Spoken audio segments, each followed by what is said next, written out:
This preseason, take football further with NFL Game Pass. We make plays, we dominate all night long. Catch every rookie debut with live out-of-market preseason games. Welcome to the NFL. See big names in their new homes. And here comes one. Julio Jones, touchdown. Plus, get all the action in 45 minutes or less with condensed game replays. Oh, my goodness. Take football further with NFL Game Pass. Go to NFL.com/Game Pass to start your free trial today.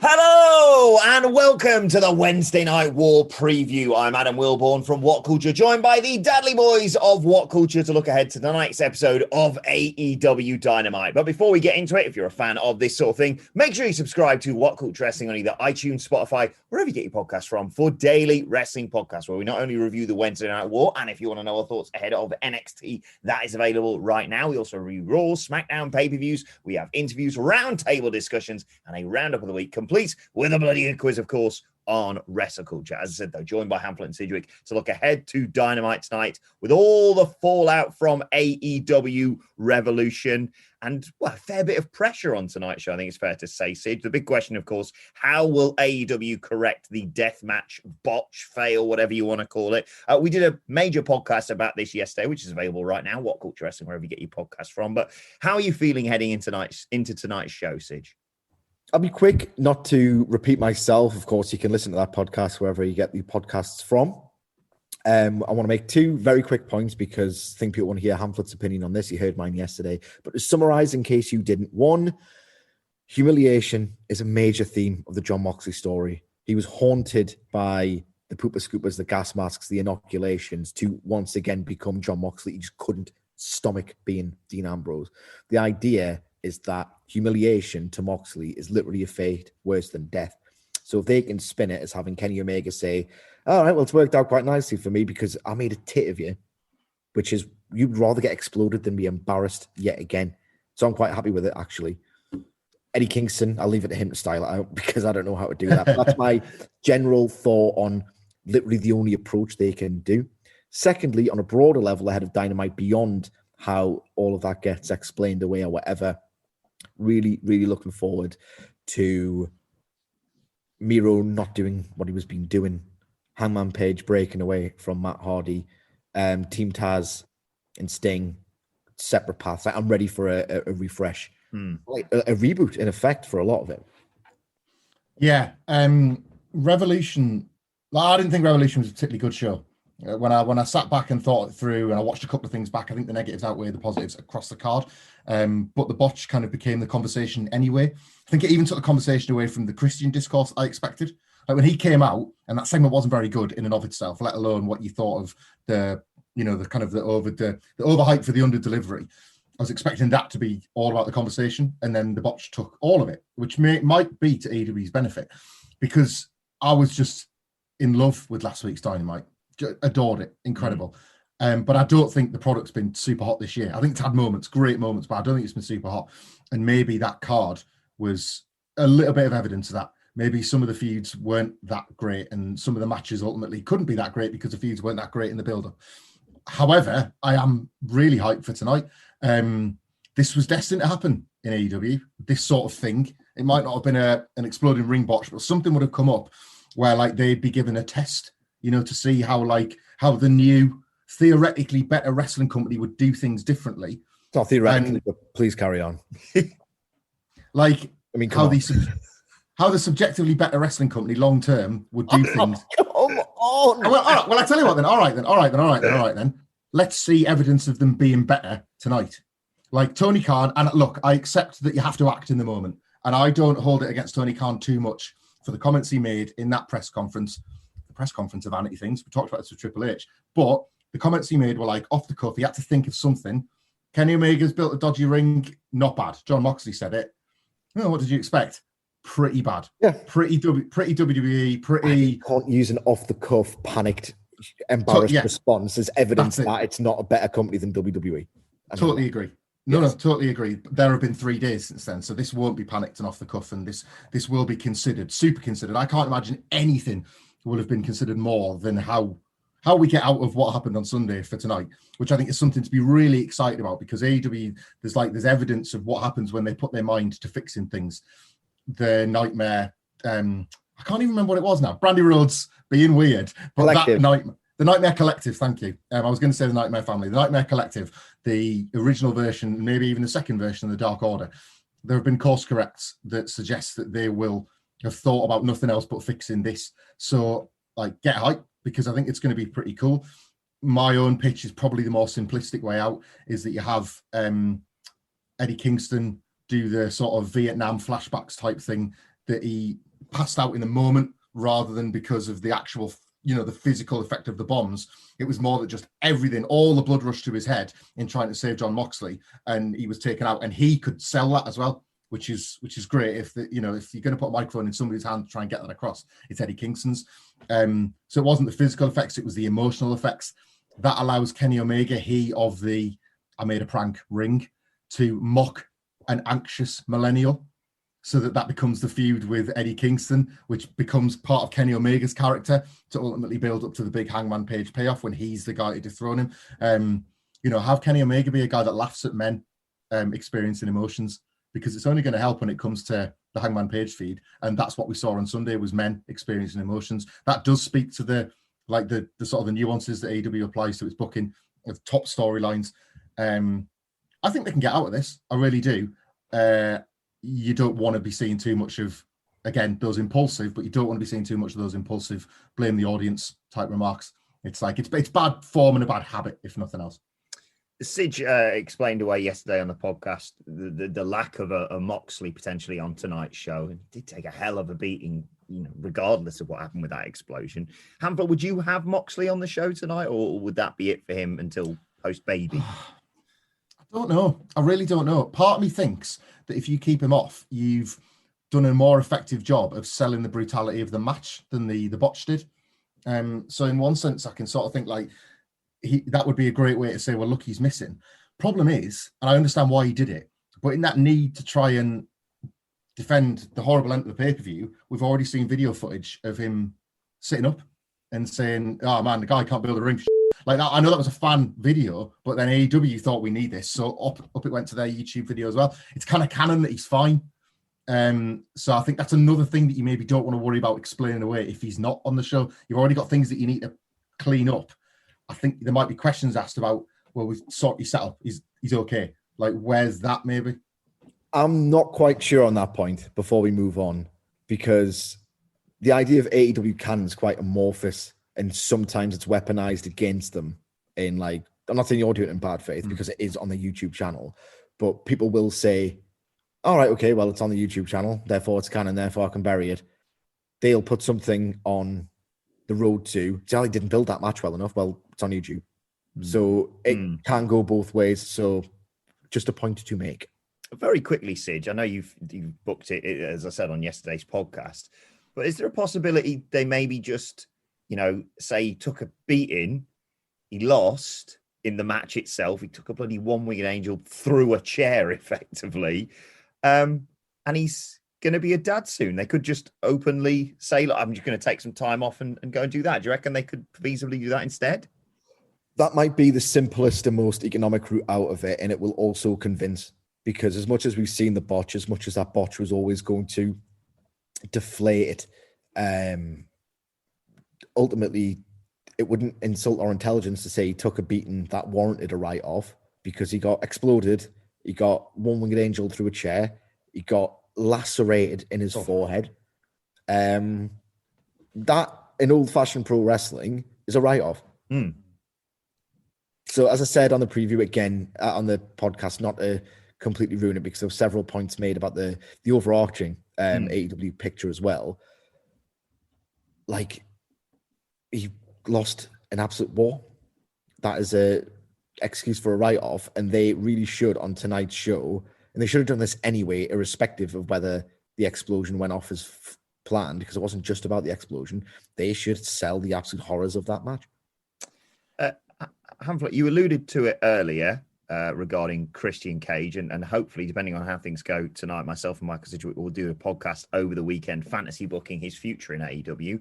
But what do you reckon is going to happen next with him, and how do they handle the mixed reaction to the Christian Cage announcement for you? I don't know. Like, the mixed reaction is a fair one, I think. I felt so sorry for Christian Cage I popped for the music. I popped for the mention of Cage. Like, I'm a TNA hardcore at heart from the years that Christian Cage was at the top of that promotion as well. So I love the presentation of this already. And yet, like, it had to be in the majority of people's guts that this isn't the guy that the hype, commanded. Like, that's on the promotion. That's not on him. So, like, he walked out there looking like he didn't want to be himself. He's a smart guy. He's plugged in, and he knows kind of like how this reaction has gone down. And he kind of, tonight, I would assume there's going to be a promo that would be fairly straightforward in that it probably tips, even if it doesn't do it outright, it tips its hat as to what the first program he's going to be in, whether it's going to be a singles feud, whether he's going to be an overt heel or a babyface. I think we'll get all those necessary hints tonight, and we're going to get excited. I think a big challenge for AEW, this is an all right signing, Christian Cage, which might understate it, in fact, but it's a bit like, I think we talked about this on the Revolution Review podcast. This feels a bit more like a signing for the wrestlers than for the fans. I love Christian Cage, adore him. He's also 47. He's also only got so many bumps left. The context of the Royal Rumble appearance and them jumping to AEW has kind of been lost because of this misplaced hype. If it had been a surprise, they'd have had that Lex Luger buzz. Oh my God, he was in the Rumble in January and AEW have got him. This is massive. But they blew that, unfortunately. Wrestlers are going to be thrilled to have Christian Cage. AEW doesn't have house shows. At the moment, there's no chance for the young guys to get reps. Like, a match against him is going to be worth 5 against another guy the same age as you. And that's so cool. And Hangman Page will say those similar nice things about Matt Hardy. Oh, I learned so much from the guy, man. You just, you can't explain the things that he teaches. But we as fans are not getting that electricity. And the trick for AEW is to find the combinations that are as entertaining to us as fans as they are helpful to that roster of younger guys. That's ultimately probably how you get the best out of a Christian Cage. When you look at it, probably fairly similar to who they positioned Chris Jericho against. More often than not, he's against guys that he must help so much in the long run. The things that they must learn from working with him, your Orange Cassidy's, your Jungle Boys and the like, they must get so much from that. But they're finding ways to make those angles entertaining. That's going to be how they master this Christian signing. Very quickly, just to make my point brief, before we go in depth on a separate podcast, I hate to pick on Matt Hardy as much as I do on this podcast. I just don't think he's there ring-wise, in ring, and hasn't been for quite some time. I'll be much nicer about Christian Cage's potential in the ring. I think it'll be a level way above Matt Hardy. He is 47. 7 of those years, he was iced. 40 is just going away from your physical wrestler's prime, and you start to intersect your wrestler's prime with your psychological prime. And Christian's known internally in the business as one of the sharpest minds in the business. I honestly think that AEW's fans, and trust me, I've seen the absolute worst of the toxic subset, and this is me, the apparent biased one. So I know there are some horrible ones out there, but broadly, I think AEW's fans will have reconciled their disappointment, will not project it onto Christian. No. And they will reconcile all of this, and I think it'll go really well. I truly do. Yeah, I'm really excited to see what they do with him. I saw a great point as well. I think it was by Bully Ray on Twitter, saying about how you should have him doing maybe more psychological stuff, as you said, Hamflet, and not necessarily, and like just book it for midday on a weekday, I think is what he said or something. And just don't say you have to come, just see who turns up, because that shows you who's the real committed ones in AEW are, because he's such a great person to learn from, as you said. But yeah, excited to see what happens with him. And as I said, we'll deal with this more in a podcast over the weekend, potentially fantasy booking Christian Cage in AEW. Now, there is a TNT Championship match tonight, which we will get to, and I've no doubt you're both very much looking forward to it. But I'd bet my house, Michael Sidgwick, that you're slightly looking forward to more Matt Jackson versus Ray Phoenix. Am I right in thinking this is for the first time? It's the first time in AEW, certainly. That the Bucks, when they became the Bucks and started to develop this like inexplicable drawing power on the indies, which they've transformed and mutated into this, like they often worked as a team together. So the singles Young Bucks match is like a collector's item. I'm going to go lofty on this. It has to open the show. Yeah. On following a pay-per-view that didn't feel top to bottom all elite, they have to give you another thrilling reminder of the core of what this promotion is. And I can't think of a better way to articulate that than having a Young Buck and a Phoenix go 14 minutes without a commercial break in the opener. I think it is imperative that this opens the show. And I will put the balls on the table and say, think of the best version of this match and how much you think it'll be good, and I think it'll be better. One of my favorite long-running bits, right, of being the elite, like Nick Jackson's got such a wonderfully laconic deadpan delivery, is that they're very self-deprecating when something goes wrong. And it's happened quite a bit with the Bucks if they fail to tease something, or they fail to deliver on a tease or whatever, or they've botched something like the Dark Order angle. They will acknowledge it. It's become sort of a... They often turn bugs into features. Whenever this happens, there's a running gag where Nick Jackson, just deadpan as you like, barely perceptible, like outside of the conversation that's going on, will just say, yeah, I should be doing a singles run. All the fans keep saying that one. I piss myself every time he does it. Just this idea that in his mind constantly he just wants to not be a Young Buck. It's hilarious, and he kind of knows deep down, and I think Matt knows that he's probably, if not the better one, then the most spectacular one. He knows that Nick Jackson and Phoenix had a match in the early phase of Dynamite that was known as one of the best TV matches ever, that people just went absolutely ballistic for, that was just phenomenal. Matt Jackson's going to be aware that the comparisons will be made, and he is going to be competitive with his brother. He's a competitive wrestler. He competed with the machine. He's going to be competitive with his brother. He's, what I'm basically saying in a roundabout way is that he's going to be absolutely up for this. I think it's going to be a different kind of match, but I think it'll be equally as good. If not, it can't be as spectacular. That was unbelievable. But I think it might even be richer. Certainly be great. In terms of the result, it's the easiest way, dare I say it, the WWE way of casting doubt of the outcome of an upcoming match by having Phoenix beat Matt Jackson. In fact, it's the only sensible result. It's one of those matches that's going to be so good that any accusations of dry booking, I'll get them, but I won't care. But at the same time, there's something really intriguing hovering with the Good Brothers and the Bucks. So it's not the kind of match that's going to make me suddenly doubt their potential to tell interesting stories. Far from it. It's just nice, supplementary, sprawling fare, and it's going to be a great match. So here's the best faith AEW take I'll give you on this week's podcast. They advertised this match before the main event at Revolution. So they didn't have to come up with this. They didn't have to look at their roster and say, what have we got that signposts us as the best wrestler on the planet because we've just botched an explosion. They had this one anyway. This was booked. This was thought about. This was to feed into storylines. They had this ready to go. I think it'll just suddenly matter more when it does, probably as it says, opens up and just announces to the world, we're still the best at this. Look at this. Look at this. What's happening on the other side, you don't care because you're not going to switch over from this. I expect Phoenix to win here. And this maybe it does sound lazy, I don't know, but sometimes simple's good. I expect Ray Phoenix to beat Matt, and I expect Pac to beat Nick, and I expect the Young Bucks to beat Ray Phoenix and Pac, because in singles action, Ray Phoenix and Pac can do it. In tag team action, this is like the non-tag team version of the Death Triangle, isn't it? This is not Penta and Phoenix. This is Pac and a guy. So it's really logical. I appreciate if that sounds a little bit dry. The matches are going to be awesome. So it's not going to feel dry when you're watching it because the work is going to be so incredible. I cannot wait for this. I just cannot wait for this. Ray Phoenix turned an average battle royal into a genuinely memorable pay-per-view moment, capital M, with that last sort of 30-second sprint. That dive is the thing I'll remember about the casino tag battle royal from Revolution. So he found the takeaway, as he so often does. He's getting pushed, isn't he? This is happening. The defeats are what they are, but the main event matches that are constantly happening are indicative of a push.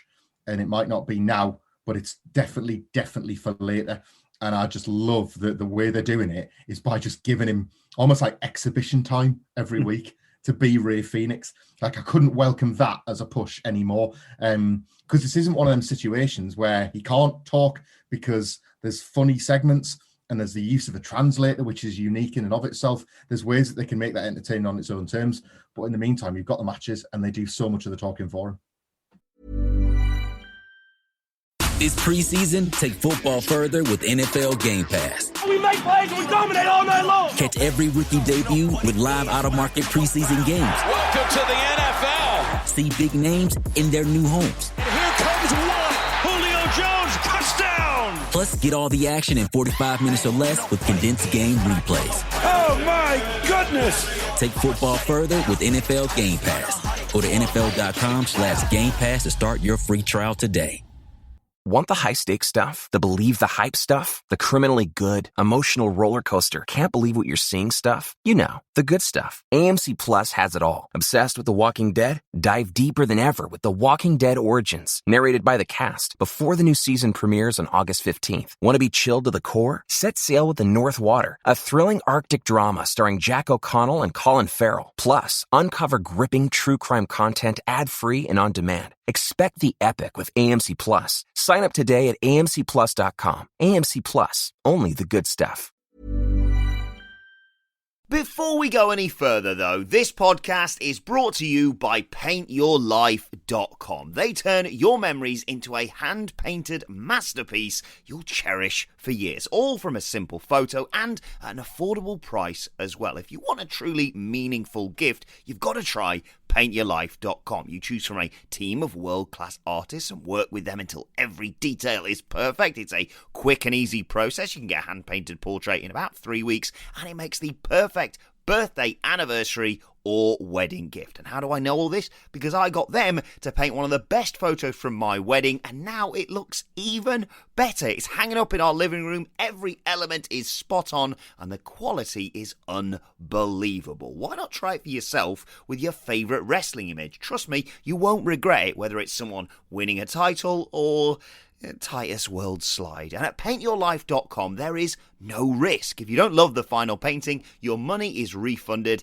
guaranteed. Plus, right now, as a limited time offer, get 20% off your painting. That's right, 20% off and free shipping. To get this special offer, text the word culture to 64,000. That's culture to 64,000. Just text culture to 64,000. Paint your life, celebrate the moments that matter most. Terms apply, available at paintyourlife.com/terms. Again, text culture to 64,000. Let's get on to the TNT Championship match then. Darby Allin defending his title against Scorpio Sky, who of course grabbed Sonic's brass ring on Sunday. Darby Allin, last seen disappearing down about 3 stories with Brian Cage. Any chance there's going to be a title change tonight, Michael Hamflett? Yes, I think Scorpio Sky beats Darby Allin tonight. And I think there's a great story to come from it. If Scorpio Sky doesn't join Team Taz tonight, he does it with their help, or there's a tacit acknowledgement between Sky and Taz. Taz, a couple of times very recently, he says, "Oh, my man, Scorpio Sky." Like, he's been very complimentary about Scorpio Sky before he won this match. On last week's Dynamite, and I know it wasn't the best received commentary stint, but Scorpio Sky kind of like laid into all the baby faces. F. Cody was the big one, which is why that ladder match was so disappointing, because that big finish where he slams Cody off the ladder at the end, it's Cody that he literally grabs the brass ring from, the one guy that he has to, the boss. Like, that wasn't very well received because the match wasn't very well received. They didn't really earn the moment that they were working for there. And I think that was supposed to bounce off the F. Cody thing. It's going to bother Cody that Scorpio Sky is the face of the Revolution. It might even bother Cody that Darby Allin wasn't taking his TNT title responsibilities seriously enough and went and threw his body into a street fight just a few days before he knew he had a defense. I think there's so many stories that spin off Scorpio Sky winning that I appreciate on the surface sounds unremarkable, but I don't think it's going to feel unremarkable when it happens. I think it's like really, really in character for Scorpio Sky to be the one that's far more focused on this.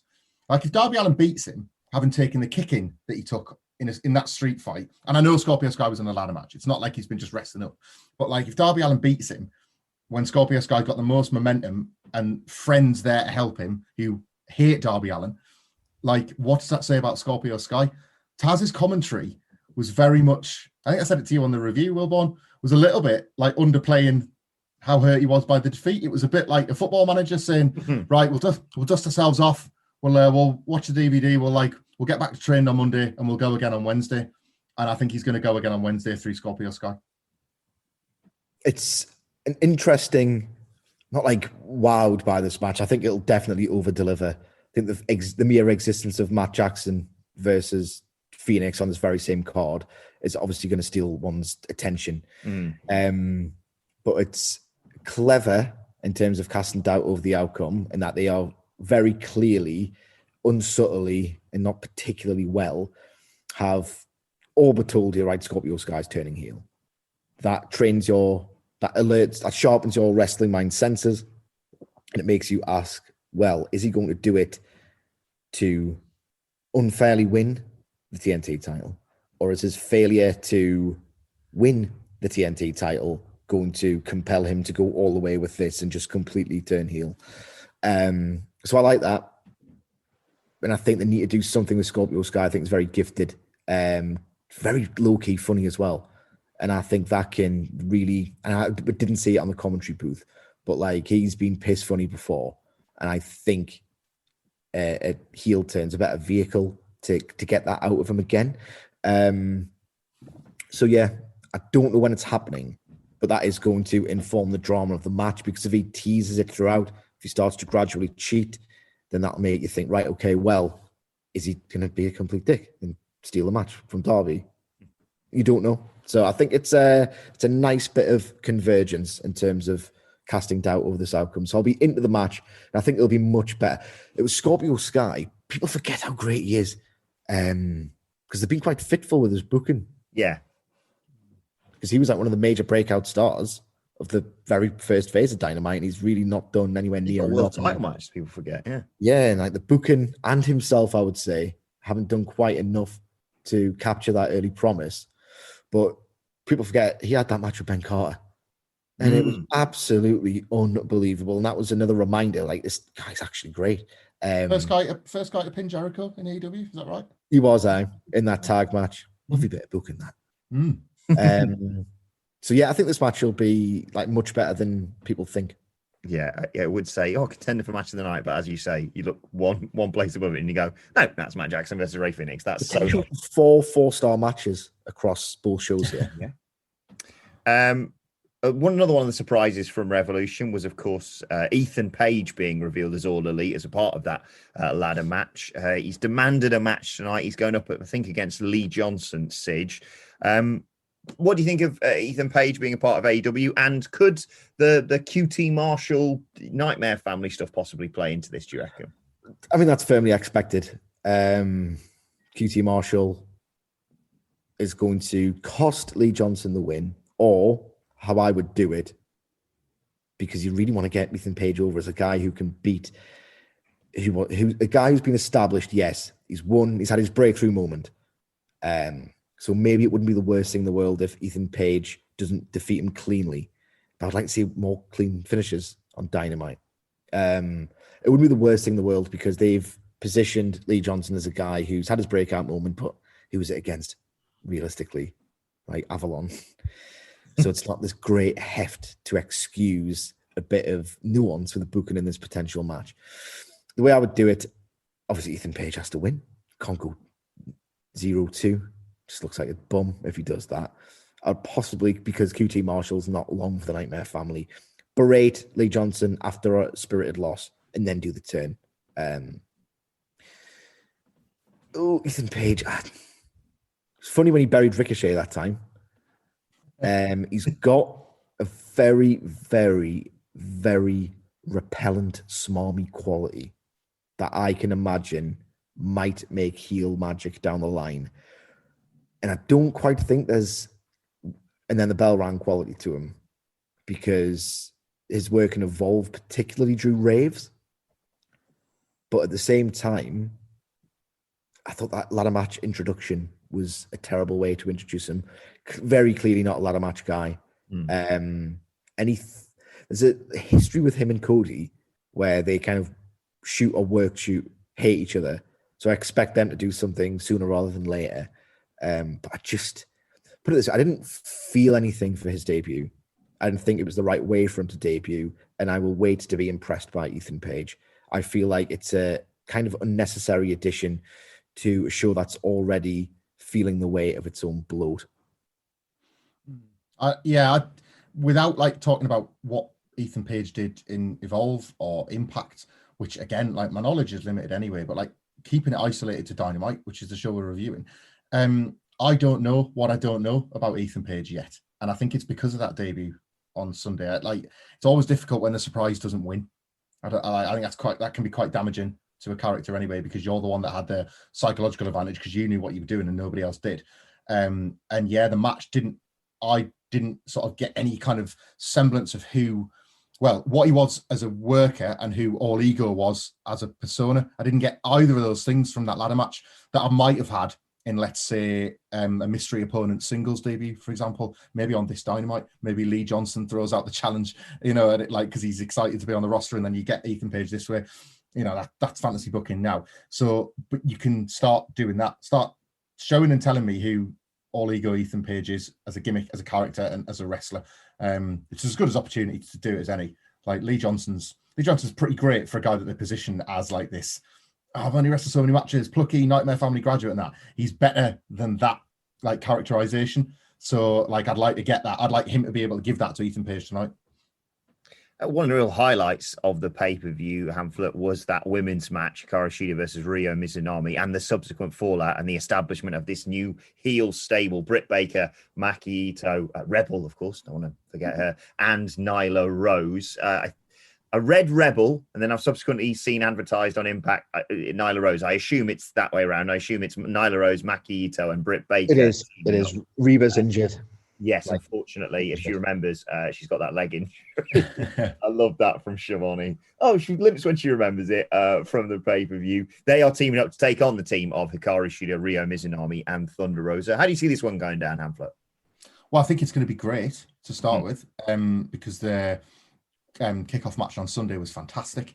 I didn't think the Mizunami and Shida match was perfect, but I got a great deal out of it to the point where I already buy that there's a mutual respect now, finally, that there wasn't, as Excalibur explained to us at the start of that match. So I like this. I like the idea of a heel stable, like Britt Baker and Nyla Rose finding a bit of common ground is tremendous, because I think it's the sort of booking that they started AEW off with in the men's division.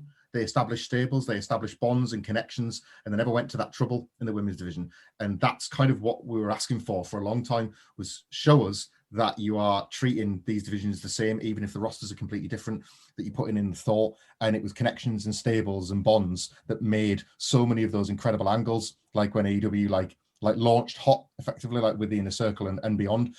So I really like that. I don't know if this is Maki Ito and Ryo Mizunami's last stand for a bit before they fly back to Japan for a period. I'm not sure and this is them getting the sixth woman out the way now before they have to switch to tags and singles. But I love the heel group. Maki Ito is obviously a huge babyface star in waiting, but I like the story of her once being part of, I think I've got this right, like a girl band, and then being kicked out for being the least popular member. It strikes me that she becomes the sort of person that doesn't realize the bad company that she sometimes keeps. And I already think that they're playing into that by having her align with the heels. She maybe doesn't realize that Britt Baker and Nyla Rose and Vicky Guerrero and Reba are kind of bad news. She's just glad to be able to go and like flip some birds with some people, just like chuck some middle fingers at the hard camera with some people that she thinks are her friends, but ultimately are going to let her down. So I really love this introduction from Maki Ito. I think the match will be of a high quality, and this will probably be the Britt Baker Hikaru Shida, like kind of like the fuse moment for that program to finally kick off in earnest. So nothing but good things about this booking now. Like, I'm glad it's happening now. Yeah, Sidge, before I get your thoughts, I think that you're right. I think potentially even you get Britt Baker pinning Hikaru Shida in this match. Who knows? But I think this is the springboard, like you say, for that title feud. And, you know, there was question marks there after Britt Baker was eliminated from the tournament. But now it just seems so obvious. And I know I'm always fantasy booking her into a title picture, but Britt Baker's a threat enough. Britt Baker and Rebel is even more of a threat. Britt Baker with this stable behind her, it feels like Hikaru Shida's in real danger of losing that title. Yeah, I really can't wait for this. I cannot wait. I think it's going to be fantastic. We've said this before. I'm genuinely starting to, and I said it generously, but I'm kind of feeling it's all a bit inexorable now. Like, actual parity seems to be coming.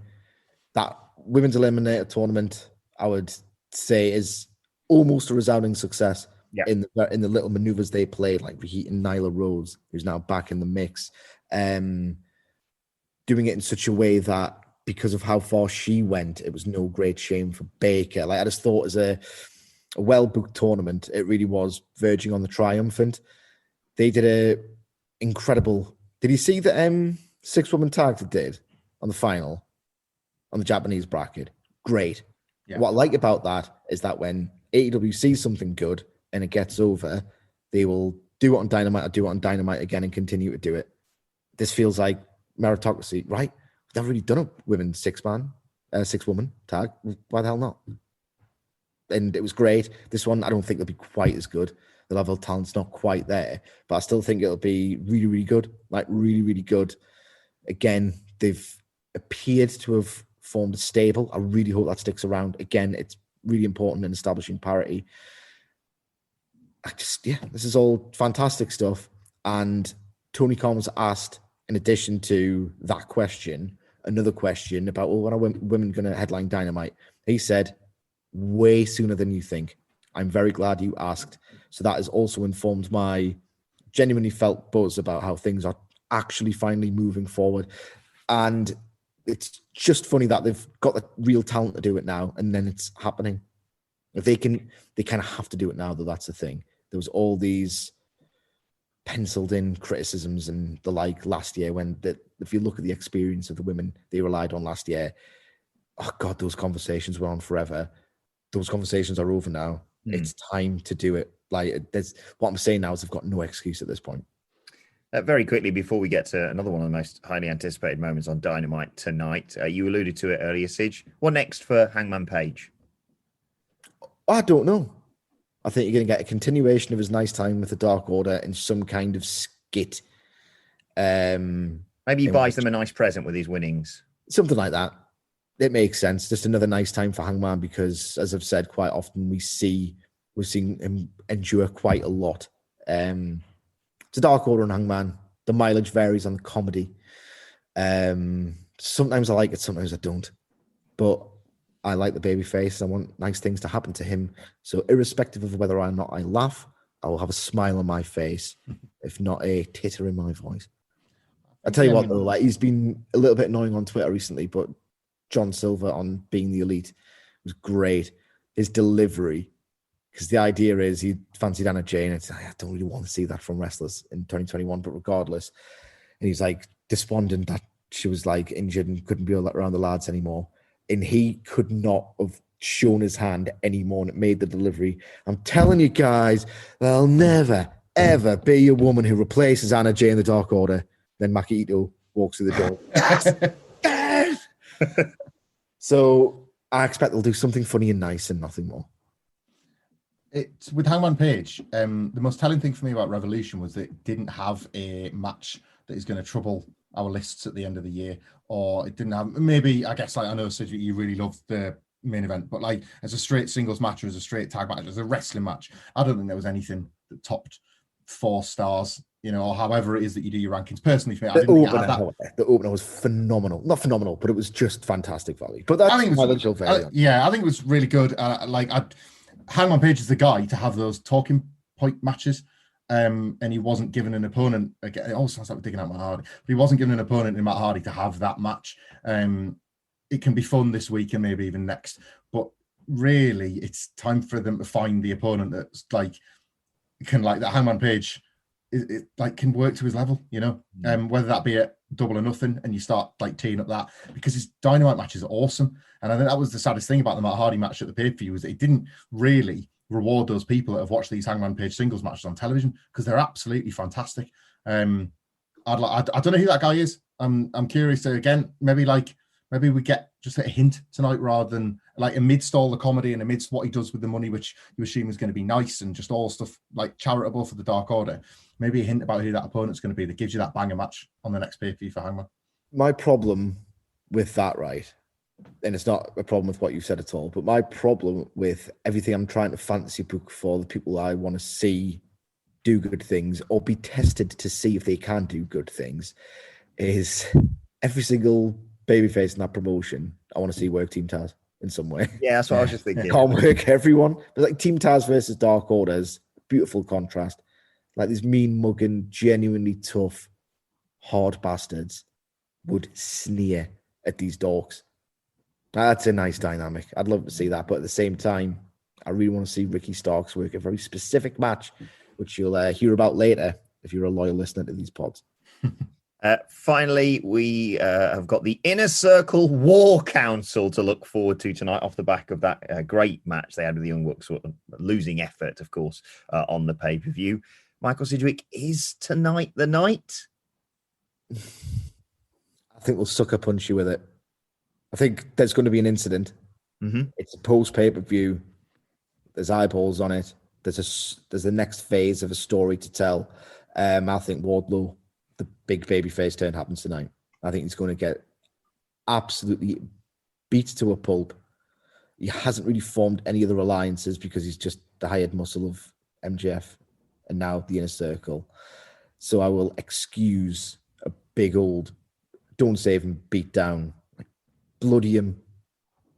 Do that awesome thing that realistically only AEW really at the moment are doing in North American wrestling, where it's not just a beatdown. Like he'll roar back, power through, beat up two guys at once, but the numbers advantage will take him over. You might even get a double barrel with Sammy coming back, Sammy and Wardlow as a tag team or as a unit. They might even do the Jericho thing. This storyline's been going on for quite some time. There's a lot of options, but I feel like it's time to strike with Wardlow. But I felt like that the second I laid eyes on that beautiful man's face. It certainly would be nice coming off the back of the finish on Sunday as well.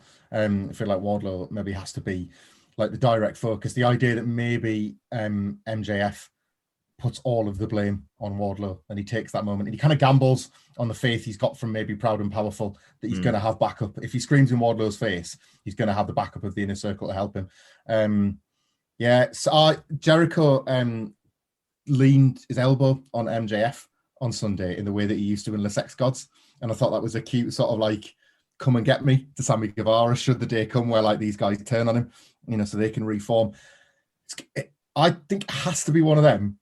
Otherwise, they've taken the piss. Like another turn your heads at the same time and smile at the camera is one of them too far. It's almost a running gag of what words you can include with Inner Circle and sell it as a segment. Yes. Debates, town hall meetings, steak dinners, birthday parties, all that kind of thing. Like when he said War Council, like I sighed a bit, but then I kind of felt like this time I was supposed to, as if like, because it's Chris Jericho's shit. And I was supposed to feel what MJF was feeling in that promo because you couldn't take your eyes off him. He was sick of this as well. But he's been given a few days to think about it. And will he turn those guns on Wardlow instead? It will be something. And I think because a lot of them have been nothing, haven't they? But it's been like knowingly nothing. I think it will be something. Yeah, it's going to be a segment I'm holding my breath throughout. Right, one final thing to do, and that is decide how we think the Wednesday Night War is going to go. A comprehensive victory, of course, what with Shaq and bloody Tully Blanchard last week. I haven't got time to talk about the future of that stable, FTR, etc. Sean Spears returning. AEW 934,000 plays, NXT 692,000. Incredibly close guess from Michael Hamflett, who won it. He said 690 for NXT and an 890 for AEW, which means, Hamflett, you get the first pick this week. How do you see it playing out, especially with, of course, 2 championship matches and 2 game-changing announcements over on NXT? About the same. For better and, of course, of worse. Revolution was a talking point, a major one. And like some of the buzz is earned and some of the buzz is obviously taken from a botch, but it's buzz and it's huge. And I think it'll be fairly similar to last week. For all NXT's got major announcements and it's got title matches and all that sort of thing. Now draws when the audience are guaranteed to be watching, the split audience that NXT created, like are guaranteed to be watching AEW. They're not going to get any floating voters, I don't think, tonight. So about the same. I'll go with 900. I'll be a bit more generous to NXT because of 2 title matches and big announcements, and I'll say 900, 700. Sige? I think the whole idea of doing the 2 title matches, one of them takeover sized, it's like your big main event match, that isn't Cole versus O'Reilly. Coupled with the announcements, I think it'll do just enough to lower AEW from the 900 plus. But I was expecting this to be way closer just because like title matches in NXT historically draw. But in terms of, and this is not good, but in terms of getting a 1 week rating, I think that botch is more successful in the execution. Like I'd rather have a successful thing and not feel secondhand embarrassment for a lot of wrestlers that I really, really like. But I don't think I've ever got a response on Twitter and questions and people atting me saying like, what do they do? How do they save this? So I think 910. No. 900. This is hard. This is the hardest I think I've ever been this week. Now, I think NXT is going to play the hand just cannily enough. 880 versus 790. I've genuinely got no idea what to write down here. 750. I'll split the difference. 790 feels insane, but they've loaded it, so I'll go 750 for NXT. And then in terms of AEW, like you say, I mean, you're coming off the back of over 900,000. You're coming off the back of a pay-per-view. You're coming off the back of loads of people being brought to the show by Shaq and Tully and being showcased with an excellent go-home show. And like you say, that intrigue. Oh, I don't know. I don't know what to write down. This is why NXT have done it all. Yeah. I'll go. You know what? Why break the habit of a lifetime? 1 million. 915 plays 750. Everyone's going to watch wrestling tonight. It's probably not going to happen, but we can dream, damn it. Let us know your thoughts on both shows on Twitter at WhatCultureWWE. Watch there. You can follow all three of us. You can follow Michael Hamflett at Michael Hamflett. You can follow Michael Sidgwick at Oh, what's a man bargain for the thing that he likes? You can follow me at Emma Sidgwick. You can follow me at Adam Wilborn. Follow us all at What Culture WWE. Make sure you subscribe to What Culture Wrestling, wherever you get your podcasts from, for daily wrestling podcasts, including right now our preview of NXT and, of course, tomorrow our reviews of both shows. But this has been the Wednesday Night War preview of AEW Dynamite. My thanks to the Dudley Boys. Thank you for joining us, and we will see you soon. This preseason, take football further with NFL Game Pass. We make plays and we dominate all night long. Catch every rookie debut with live out-of-market preseason games. Welcome to the NFL. See big names in their new homes. And here comes one. Julio Jones, touchdown. Plus, get all the action in 45 minutes or less with condensed game replays. Oh, my goodness. Take football further with NFL Game Pass. Go to NFL.com/Game Pass to start your free trial today.